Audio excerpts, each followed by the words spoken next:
Will you sign urasinyiza this impapuro za document gatanya or cyangwa not? ntazo usinya? Ria, I have a meeting. Ria, turi mu nama. You can do your meeting later. I need to. Urabikora tuze kuvugana nyuma. Okay.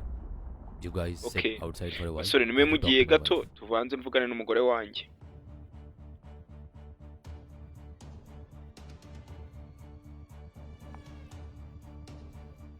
Come sit. I am not Ya here to ngwino sit. I tuvugane. sent you divorce Ntago papers ndinda for so long. kwicara. Sign and make me free. Yeah? Imbere nohereje ibipapuro bya gatanya ukaba Ria, why are you utarabigira. trying to be separate? Bikora umbohore. Nothing happened between us. Ariko that kuki we ushaka had ko to get dutandukana? divorced. Nta kintu cyabaye none Nothing urashaka ko happens anything for you, dutandukana. Sanju. Nta Papers kintu are ready. cyabaye. Sign them. I have to go. Okay, Ibipapuro I'll sign birahari them. bisinya. But before that, I have Ndabisinya. to talk to you. Sit Ariko for a basi minute. mbere yuko mbisinya reka tubanze I'm not tuvugane here to iminota sit. ibiri gusa. Ntabwo Ria, nicara. you're going out of my life forever. You can give me your 2 minutes at least? Ugiye kujya kure y'ubuzima bwanjye basi icara tuvugane iminota ibiri. Tell me fast. Ngaho mbwira vuba vuba. I have to tell you a story. Here, I'm Ndashaka not kukubwira here to hear inkuru. your stories. Just sign Ntabwo ndi these hano ngo papers. numve inkuru yawe. Ahubwo Let me tell sinya you a story bino once. bipapuro byo After that, gutanga. you decide. I'll do whatever you ask me to sign or whatever. Reka nkubwire inkuru ubundi wowe ukora icyo wumva ushaka noneho ugende nta Tell me. kibazo. Ariko nayikubwiye. Okay mbwira. I had a friend. When he Nari was mfite 5 years inshuti. old, his Ubwo parents yari afite got imyaka itanu divorced. ababyeyi be baratandukanye. After getting separated, both of them asked who will you live with. Ababyeyi said, batandukana "I want to live with both of them." yabuze uwo yahitamo bajya kubana. Finally, it was decided that he will live Ariko with his mom. bwa nyuma na nyuma byemejwe ko agomba kubana na mama we. Before divorce, whenever his parents used to fight, Mbere his yuko mom used to say, batandukana ababyeyi "Son, be iyo let me divorce barwanaga you mama for we a yajyaga year. avuga ati Then there will reka never be ntandukane na papa wawe byibura We'll bwa live rimwe.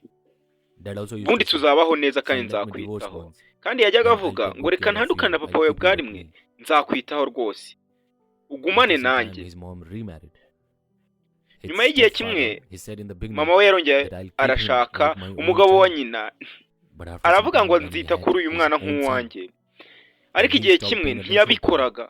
He didn't care about his food or living. Yananiwe He kumwitaho, didn't care. ntiyita The ku child got mirire ye, worried and ntiyagira went to ikintu his na dad. kimwe yita kuri uwo mwana.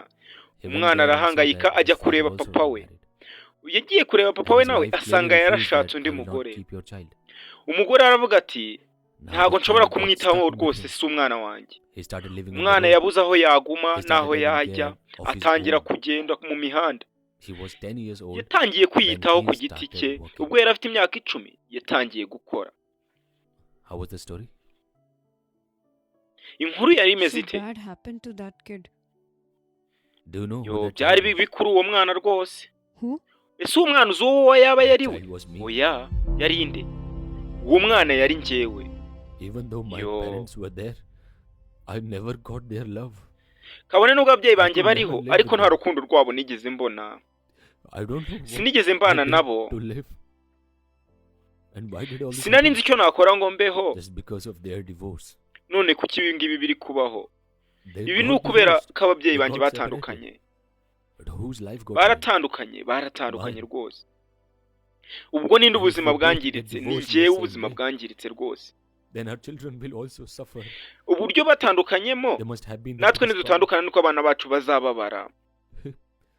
Kandi Nothing bizaba like this has ikibazo happened between the kinini two of us gikomeye ku bana that bacu we had rwose. to get divorced. Or we Rwose nta can't kintu fix cyabaye it. hagati yanjye nawe. If we sit None ngo and talk, dutandukane everything can be cyangwa fine. twabyoroshye. Why are we busy ruining the lives of our children? Ubwo because twavuganye of ibintu our byose ego? biragenda neza. Kubera iki turi kwangiza ubuzima Sanju. bw'abana bacu?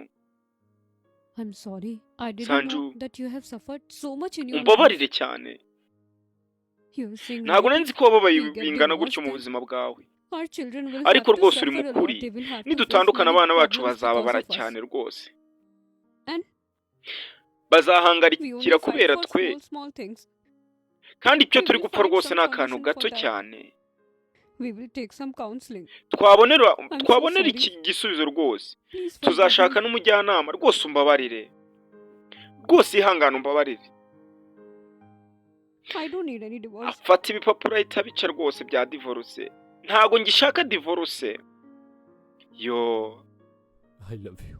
I love you too. namwe mwigireho. Ndagukunda nanjye rwose ndagukunda. Will you go on a date with me? But your meeting? Ese uzagumana nanjye? We have just cancelled our divorce. Ese inama yawe What is byagenze happening bite? is I can leave the biggest Twat- fighting man. Rwose twirinze gutandukana.